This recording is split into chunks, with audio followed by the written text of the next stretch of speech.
Bienvenidas, bienvenidos. Nos encontramos en el Centro Cultural El Galpón, casa de la Comisión Permanente Homenaje a las Madres de Plaza de Mayo de Quilmes. Hoy volvemos a hacer un episodio de Historias del PCR con el equipo de Noticias Populares, el multimedia de la Corriente Clasista y Combativa de Quilmes, Brazatei y Florencio Varela. Hoy nos encontramos con el camarada Jaime Valls, miembro del Partido Comunista Revolucionario. Jaime, un gusto. Igualmente, muchas gracias.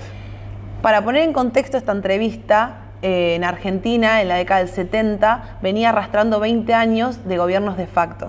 Nosotros en entrevistas anteriores hicimos un recorrido con los camaradas del partido en donde aprendimos que en cada proceso el pueblo fue protagonista de la lucha antigolpista y fue peleando por un camino liberador. En esta oportunidad nosotros queríamos arrancar preguntándote cómo conociste al PCR y por qué decidiste afiliarte. Bien, yo conocí al PCR al ingresar a la universidad.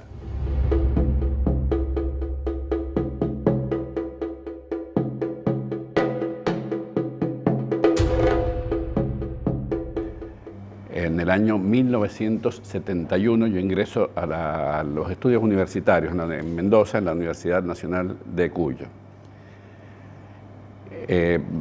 Transité un pequeño periodo de preuniversitario que se hacía en el mes de febrero o algo así del 71 y después ingresábamos a la carrera. Recuerdo que en ese momento para ir un poco para atrás, veníamos de un secundario muy politizado. Recordemos que si ponemos en contexto esta pregunta, era la época histórica del Mayo francés, de la Revolución cubana, del Che Guevara, que nos había impactado tanto su muerte heroica y solitaria en 1967, de la guerra de Vietnam y la lucha del pueblo vietnamita contra la agresión imperialista. Es decir, era toda una época que podríamos decir hoy de auge revolucionario. En ese momento es cuando yo salgo del secundario e ingreso a la universidad. Recuerdo que cuando voy a ingresar, yo no conocía el partido. Y tenía una hermana que estaba en la universidad, en otra facultad, y me dice, mira, vos te gusta esto, y me trae un volante del FAUDE. Y me dice, vos seguramente cuando ingreses a la universidad vas a estar en esta agrupación, porque te gusta mucho el Che Guevara y sos guevarista, y acá esta agrupación dice FAUDE con la imagen del Che Guevara. Era un pequeño volante. Y yo dije, sí, esto me gusta. Ingreso a la facultad y ahí nomás conozco compañeros que eran del FAUDE y del PCR, que estaban en otros años superiores de la carrera. Ese año 71, yo al poco tiempo, a los meses, diría, no recuerdo exactamente, pero mayo, junio, me incorporo al FAUDE, que era Frente a Agrupaciones Universitarias de Izquierda, lo que hoy sería la CEPA, la Corriente Estudiantil Popular Antiimperialista. Y después, finalmente, ya fin de año, fin del 71, me incorporo al Partido Comunista Revolucionario. ¿En qué condiciones? En momentos de grandes luchas que recorrieron todo el año 71. Luchas, lo vivíamos desde el estudiantado, luchas estudiantiles. Ese año 71, por ejemplo, fue un año de luchas contra los exámenes de ingreso. Lucha que siguió aún después de haber ingresado a la facultad porque quedaron estudiantes afuera por ese examen restrictivo. Entonces luchábamos por ingreso irrestricto. Hubo tomas de la facultad, con lo que en ese momento se hacía autodefensa, se organizaba la autodefensa, etcétera, en las tomas de facultades. Después continuó durante el año en luchas contra los profesores reaccionarios. Logramos echar a uno. La facultad la clausuraron y la cerraron durante varios meses por nuestras protestas, pero finalmente triunfamos. Y como acabo de decir, me incorporo fines del año 71 al partido, comenzando mi militancia inicialmente en la universidad. Y contame, ¿cómo eran esos años en Mendoza? Bueno, eran años de grandes luchas. Es importante decirlo porque año 72, es decir, hacía meses que yo había ingresado al Partido Comunista Revolucionario, se produce ese hecho que a mi criterio fue histórico, que fue el Mendozazo. Veníamos de grandes luchas en Mendoza, antes del Mendozazo, que se produce el 4 de abril de 1972. Había luchas de los obreros de bodega, había luchas de los contratistas, estaba en huelga el gremio de los docentes de escuelas primarias y secundarias, como casi siempre cuando se iniciaban las clases comenzaban con paros, había luchas de los ferroviarios, etcétera, ¿no? Había habido luchas por unas terribles inundaciones que arrasaron con barrios populares, es decir, una serie de luchas que se fueron conformando, podríamos decir, hablando de los ríos de montaña de mi provincia, pequeños afluentes, arroyitos que se van juntando unos con otros y desembocan en un gran río, como es el caso del río Mendoza, ¿no? Todos esos afluentes estallaron en el Mendozazo. ¿Cuál fue la gota que rebalsó el vaso? El aumento del 300% de la luz. Allí fue gigantesca la protesta, ¿no es cierto?, de carácter insurreccional. Nosotros decíamos, se produjo un cordobazo en Mendoza, que era un ejemplo que teníamos. Y en esto es interesante recordar que nuestro partido venía diciendo, y nosotros lo leíamos cuando nos incorporamos al partido, lo del polvorín, que el Partido Comunista Revolucionario había hablado de un gran polvorín que había que hacerlo estallar.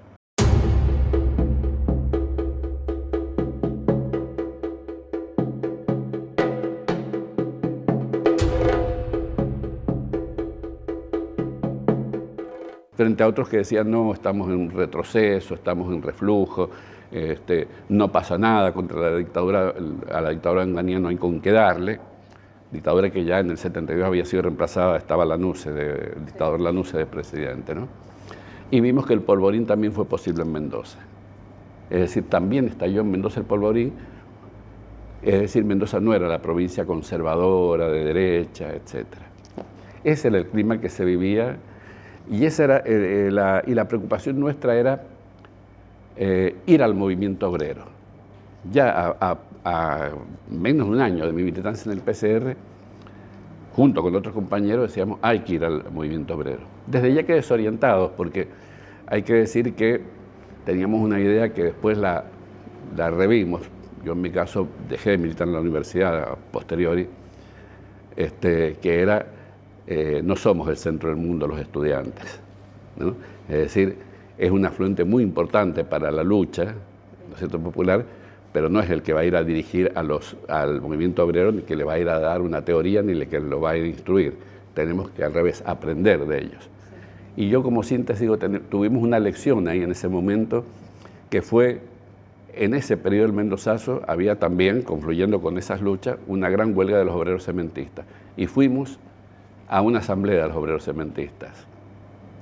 Claro, con toda esa confusión teórica que veníamos arrastrando, esta teoría del capitalismo dependiente, que después fue profundamente criticada en el partido y se saldó cuentas con esa teoría, que nos hacía decir que Perón y Lanusse eran casi lo mismo. Decíamos, contra el gran acuerdo nacional de Lanusse y sus apoyaturas, que eran Perón y Balbín.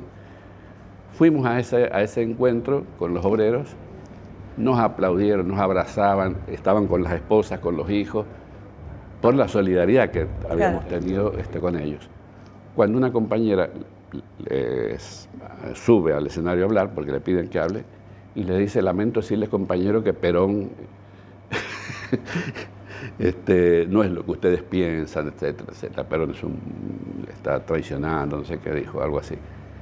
Fuimos abucheados, nos tuvimos que ir, nos expulsaron. Bueno, fue un gran aprendizaje eso, un gran aprendizaje, y que tiene que ver con esa cuestión del partido, esa desorientación práctica y teórica que nos habían puesto, esa, como diría Otto Vargas, ese cepo y esas anteojeras que era la teoría del capitalismo dependiente.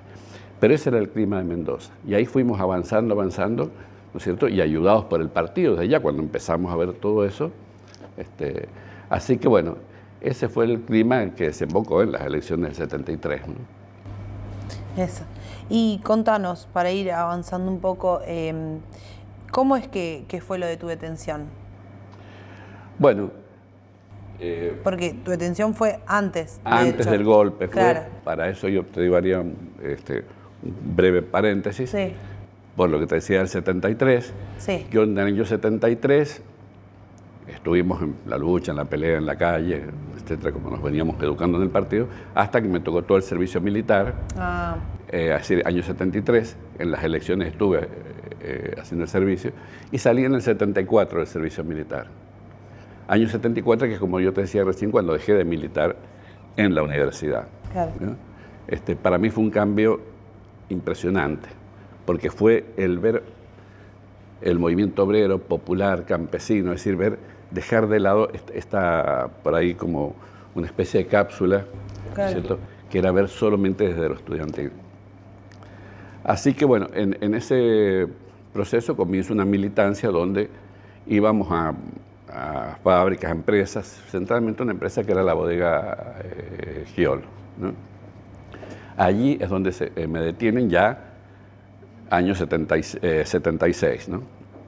Todo ese periodo estuvimos pasando cosas terribles, ya sabíamos lo que se venía.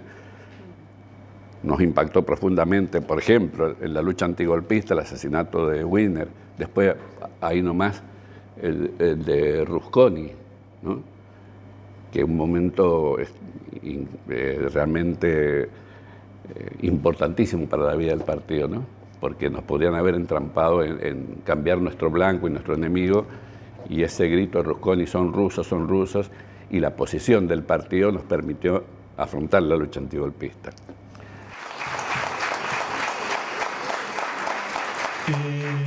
El 7 de diciembre de 1974, Enrique era asesinado por las bandas fascistas y golpistas que operaban en la provincia de Buenos Aires bajo la tutela del gobernador Calabró. Pretendían de esa manera desviar al partido, a nuestro partido, de la lucha contra el golpe de Estado y de la lucha por, en ese momento, defender el gobierno constitucional de Isabel Perón. Ahí, en el 75, desarrollando esa lucha antigolpista y sobre todo en zonas rurales y en la bodega Giol, es donde me detienen. Ya a principios del 76, 4 de febrero del 76. Ese 4 de febrero estábamos en la bodega Giol volanteando con un volante que decía el título: Fuerzas Armadas en la calle, señal de golpe de Estado. Porque ya venían los operativos rastrillos, etcétera, preparando todo el dispositivo para el golpe de Estado, con las Fuerzas Armadas en la calle. Junto con otro compañero del partido, lamentablemente fallecido en un accidente muchos años después, nos detienen, nos llevan a una comisaría, de esa comisaría nos llevan al D2, digamos, el Departamento de Inteligencia de la provincia, de la Policía de la provincia. Ahí estuvimos 8 o 9 días incomunicados, en calabozo, etcétera, y nos trasladan a la cárcel de Mendoza. Bueno, un clima se vivía en la cárcel distinto a lo que fue después del golpe, ¿no? Porque antes del golpe caímos, tuvimos relaciones muy conflictivas con quienes nos acusaban de defender al gobierno constitucional de Isabel Perón contra el golpe de Estado, ¿no? Cosa que después fue modificándose. Pero así fue la caída nuestra. Ahí en el D2 fuimos golpeados, no con picana eléctrica ni nada, sino con golpes que eran golpes que ni siquiera con interrogatorio, eran como golpes para buscar quebrar o quebrarnos moralmente. Y después de tu detención, cuando llega el 24 de marzo, cómo es la situación? ¿Qué es lo que pasa adentro? Estábamos adentro cuando se produce el 24 de marzo. Nosotros ya preveíamos que el golpe era inminente. Estábamos, nuestro compañero del partido, Raúl Lucero se llamaba, que falleció, y yo era los únicos del partido en la cárcel de Mendoza, y ya veíamos que se venía el golpe. En esos días previos al golpe, asesinan a Mario Suso, un compañero nuestro, mártir de la lucha antigolpista, un asesinato que efectivamente fue decidido puntualmente para atacar nuestra lucha antigolpista. Fue el 20 de marzo, 4 días antes del golpe. Ahí en la cárcel nos enteramos del fallecimiento, del asesinato de este compañero. Un compañero que había ido a los diarios a publicar una solicitada por la detención nuestra unos días antes. Un diario la publicó y el diario principal de Mendoza, el diario Los Andes, se negó a publicar la solicitada. Me enteré después que este compañero protestó fuertemente contra el diario y contra sus autoridades por esa negativa a publicar la solicitada. Así que fue muy doloroso para nosotros. Aparte era un compañero que yo lo conocía desde la infancia porque fuimos vecinos desde la niñez y militamos juntos en el partido. Y el 24 de marzo escuchamos todos los ruidos, el ingreso del ejército a la cárcel, todo eso a la madrugada. Sorprendentemente, un sector de los presos, como ha pasado en otras cárceles, después que nos hemos enterado, charlando con compañeros del partido, celebraban el golpe de Estado, con esta idea de que frente a Isabel Perón cualquier cosa es mejor y se pueden crear condiciones con un dialoguista como Videla para negociar una salida. Algo terrible, terrible, ¿no? Que era el sector que nos había condenado a muerte cuando ingresamos a la cárcel. Cuando nosotros ingresamos a la cárcel nos hicieron un juicio que nosotros desconocíamos. Vino uno a anunciarnos, un preso que militaba en Montonero, les hemos hecho un juicio y los hemos condenado a muerte, con ejecución en suspenso. ¿Por qué? Porque ustedes defienden un gobierno que nosotros le hemos declarado la guerra. Esa era la situación. Y después del 24 de marzo, donde esa noche el compañero que estaba conmigo, cuando escuchaba que festejaban, el pueblo va a salir a festejar, dice uno, y el compañero nuestro, el pueblo va a luchar contra los golpistas, le contestó. Y le gritaban, cállate, no seas tan reaccionario. Eso fue cambiando. Cuando se vio lo que era la dictadura, el terror fascista de la dictadura, y que no era lo que algunos dirigentes a estos muchachos, que bien intencionados en su mayoría, les habían hecho creer, se fue modificando. Y ahí no entiendo la causa, pero como en agosto del año 76 comienzan a torturarnos. Después de meses de detención. Claro, vos te tienen en febrero. Claro, en febrero. Como en agosto, al compañero del partido, Raúl Lucero, y a mí. Nos sacaban de la cárcel, nos llevaban, por supuesto, encapuchados, vendados, a una unidad militar, y ahí sufrimos torturas durante varios días con picana eléctrica, con ensayos de fusilamiento, submarinos secos, submarinos sumergidos en el agua, que no estaba claro. Una cosa que preguntaban mucho era que dónde se editaba el Nueva Hora, el periódico del partido, que era inexplicable que a dos compañeros de Mendoza le preguntaron dónde se edita un diario que venía para todo el país, ¿no? Y después preguntas muy provocativas que, como decía yo recién, era más como para quebrarnos que como para averiguar datos, ¿no? No tenían, digamos, relación las preguntas con el hecho de sacar una información precisa y específica.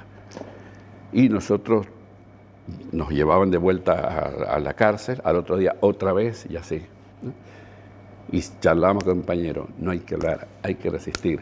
Teníamos esa educación del partido, porque estábamos formados políticamente, gracias al Partido Comunista Revolucionario, porque otros compañeros de ahí, otros presos, se les vino el mundo encima y no sabían por qué.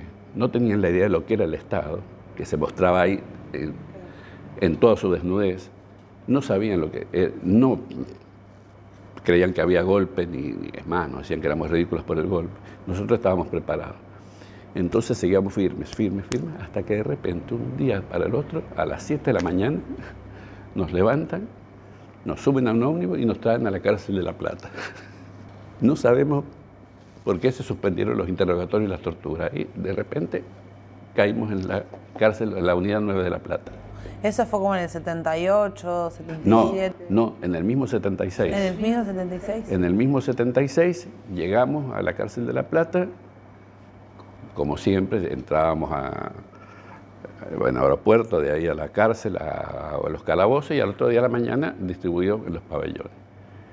Ahí, bueno, la primera alegría que fue que a la primera salida al patio del pabellón nos encontramos con varios compañeros del Partido Comunista Revolucionario. Lo recuerdo a Horacio Micucci, por ejemplo, gran camarada y entrañable compañero que lo suelo ver hasta el día de hoy, con el que compartimos después ahí charlas, reuniones en esas 2 horas que salíamos al patio, bueno, tratando de organizarnos. Claro. Con los otros compañeros también, ¿no es cierto? Y esa era una de las preguntas también, era cómo era la relación que tenían dentro de la cárcel, ¿no? Entre ustedes, si se organizaban, porque ahí en las otras entrevistas varios compañeros, o nos contaban, Leandro, por ejemplo, que había una organización, ¿viste? Esto de leer, de implantar el maoísmo dentro, de enseñar a los demás, y cómo era la relación que tenían ustedes. Sí, nosotros éramos varios compañeros del PCR. Ahí en La Plata. Que decíamos, éramos en ese momento, después algunos salieron, otros después también salimos nosotros, bueno, o entraba otro, salía uno. En ese momento, cuando nosotros llegamos, éramos 9 compañeros del partido, y siempre decíamos esto que vos decís, que preguntás cómo nos organizábamos, decíamos a veces, somos 9 más 2, porque nos juntábamos ahí con 2 compañeros del PCR de Uruguay que estaban presos, que los habían detenido en Buenos Aires. Decíamos 9 más 2, como diciendo, somos 9 camaradas del Partido Comunista Revolucionario y 2 de un partido hermano. Ahí compartíamos, por ejemplo, en hacer un fondo común para comprar diarios, que ahí se permitían los diarios, no en la cárcel de Mendoza, que estábamos aislados, ni visitas se permitían, ¿no? Comprar, por ejemplo, comprábamos varios diarios y los hacíamos circular por las celdas. En los momentos de los recreos esos, nos juntábamos con otra gente tratando de hacer como una especie de cursos, digamos, de formación, con lo que sin tener nada escrito, digamos. Cada uno hablaba y exponía sobre un tema, sobre otro, y hacíamos debate, con otros también, que no eran del partido. Allí era muy heterogéneo la composición de presos, diferente a Mendoza, que eran ERP y Montoneros solamente. Había en La Plata había muchos sectores del peronismo, gente del sindicalismo. Claro. Así que teníamos, había otro tipo de relación, ¿no? Pero la camaradería que se hace con los compañeros del partido, de estar conviviendo, ¿no? Es algo increíble, ¿no? Mucho más que cuando uno está en la calle, digamos, ¿no? Que un día se ve, 3 días no, ahí estás viviendo, ¿no? Claro, como que se encuentran como muchos sentimientos, muchas ideas. Claro. A ver, sigo. Y cuando a vos te liberan, ¿con qué Argentina te encontrás? A nosotros nos liberan todavía en plena dictadura. O sea, nos encontramos con esa Argentina de terror. Nosotros viajamos inmediatamente a Mendoza, cuando nos liberan de la Unidad 9 de La Plata. Tuvimos que escondernos durante mucho tiempo porque no nos explicábamos cómo habíamos salido. Es decir, había listas que no me acuerdo si era una vez por semana o una vez por mes, que en los diarios salían listas de liberados y salía todo un listado de presos a disposición del Ejecutivo. Porque, aclaro, nosotros nunca tuvimos ninguna causa ni ningún proceso, nada. Tuvimos siempre presos a disposición del Poder Ejecutivo Nacional. En una de las listas salimos nosotros y bueno, y venimos a Mendoza, decidimos alquilar una casa, ¿no es cierto?, clandestina, por la que todavía reinaba la dictadura. Recuerdo que en esa casa, al tiempo, un día, miramos por la ventana y vemos unos autos de civil con gente que estaba mirando la casa. Esos tipos con lentes ahumados, así que... Bueno, dijimos, acá nos vienen a buscar otra vez. Es probable, porque pensamos que nos podían haber seguido en algún momento. Bueno, Salimos por los fondos de la casa y salimos por otra calle y nunca más volvimos a la casa. Que era una casa alquilada que la propietaria habrá dicho qué pasó con estos inquilinos, nunca más supimos qué pasó. También en esos días me junto con una compañera en un bar y también cuando vemos que nos habían seguido también dimos una serie de vueltas y vueltas y superamos el problema. O sea que esa Argentina nos encontramos. Y después comenzaron a reactivarse las luchas que nunca habían cesado, ¿no es cierto? Y que el partido nunca había dejado en Mendoza ni en el país, porque aprendimos a retroceder, pero como decía Otto Vargas, cavando trincheras, retrocediendo pero cavando trincheras para enfrentar al enemigo. Y en Mendoza también, ¿no? Y ahí se empezó a tonificar la lucha. Año 1981 fue una gran lucha del movimiento agrario contra la política de la dictadura. Es la primera vez que salimos públicamente, digamos, a un acto con un volante del Partido Comunista Revolucionario. Volantes se hacían, pero claro, no en un acto presencial.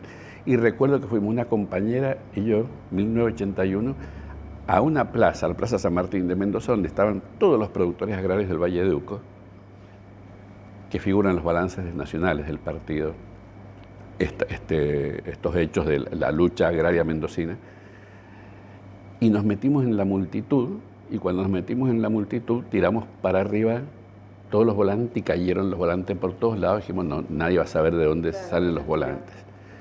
Y nos retiramos. Cuando nos retiramos empezó a gritar uno, agarren esos dos comunistas que van a... No. Y gritaba señalándonos, pero era tanta la gente que seguimos y pasó. Ese fue el país que la provincia que nos encontramos, y a partir de ahí ya empezó a cambiar todo porque vino la recuperación patriótica de Malvinas el 2 de abril y ahí cambió todo. Ahí el pueblo salió a las calles, se vio las reservas patrióticas y antiimperialistas de nuestro pueblo, ¿cierto? Y ya nunca lo pudieron sacar al pueblo argentino de las calles, ni mendocino ni argentino. Así que ahí, bueno, ya cambió la Argentina, ¿no? Claro. Y viniendo un poco, ¿no?, a la actualidad, frente a la situación, ¿no?, que vivimos, ¿qué pensás? ¿Para qué nos preparamos? Es una pregunta. Es toda una pregunta. Creo que hoy estamos en condiciones, ¿no es cierto?, de continuar con las tareas y profundizar las tareas que se propone históricamente el Partido Comunista Revolucionario. A partir de como estamos hoy, ¿no es cierto?, la lucha por las emergencias, que estamos a la cabeza de esas luchas por las emergencias, las luchas por la soberanía, las luchas por las libertades públicas, teniendo en claro el golpe principal, como señala nuestro partido, que es esa derecha reaccionaria, la más peligrosa y demás, pero sin dejar todas estas luchas. Creo que tenemos que ese camino, digamos, es para acumular fuerzas revolucionarias para una salida popular como sale siempre en las horas políticas de nuestro periódico, mientras no destruyamos este Estado podrido, el Estado, y no rompamos con el latifundio, la dependencia, dos trabas que impiden el desarrollo argentino, impiden la democracia, una democracia real, no esto.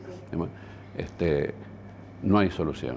Es decir, creo que estamos, digamos, en un momento donde tenemos que acumular fuerzas revolucionarias, tiene que crecer el partido ha hecho un crecimiento extraordinario, logros importantísimos, vemos los movimientos que nosotros motorizamos, como la Corriente Clasista y Combativa, la Federación Nacional Campesina, que ha crecido tanto, Ni un pibe menos por la droga, nuestra juventud, etc. Pero aún así es insuficiente para las tareas y los objetivos que nos planteamos. Creo que estamos en un periodo de acumulación y que es muy bueno siempre y cuando tengamos, ¿no es cierto?, como decimos, una política justa, una política de frente único justa, una política donde tenemos frente, donde golpeamos juntos con otros que no son parte del frente único, pero teniendo en claro un enemigo y el enemigo que hoy enfrentamos, y que me parece que ese camino de acumulación es el camino que nos va a llevar al triunfo, ¿no? Si persistimos en ese camino de acumulación revolucionaria de fuerzas. Bueno, para ir cerrando, Jaime, ¿hay algo que no te hayamos preguntado que te gustaría agregar a la entrevista? Quisiera decir que para mí ha sido todos los años que llevo, más de 50 años de militancia en el partido, han sido años de gran felicidad. Es lo que me ha hecho muy feliz, la lucha. Creo que es un gran orgullo un partido que en los peores momentos, hablo internacionalmente, ¿no es cierto?, de derrota. Para poner un caso, en 1978, la restauración capitalista en China, que se termina el socialismo, o sea que no queda ningún país socialista en el mundo. Rusia ya había hace muchísimos años, ¿no?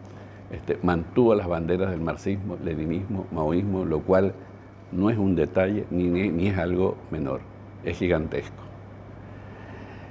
Y ver un partido, ¿no es cierto?, que acaba de realizar su 13 congreso exitoso de unidad y que con esa línea justa que traza el 13 congreso, como yo decía recién, lo de acumulación de fuerzas, etcétera, y con más una confianza infinita en la lucha de la clase obrera y del pueblo argentino, con eso no hay lugar para el escepticismo. Creo que eso es algo fundamental, ¿no? Ese escepticismo que quieren alimentar las clases dominantes, pero en mi criterio con esos elementos no debe haber lugar para el escepticismo. Y con el acto de los 50 años del PCR que mostró a la Argentina y al mundo que aquí estamos, ¿no? Bueno, la verdad que muchas gracias por la entrevista y vamos a ir dándole un cierre. Nada, invitarlos a que puedan ver las anteriores entrevistas donde ya habíamos repasado otros momentos, otros procesos con otros camaradas. Y hasta ahí terminamos, vamos cerrando con este capítulo de Historias del PCR y nos vemos en el próximo.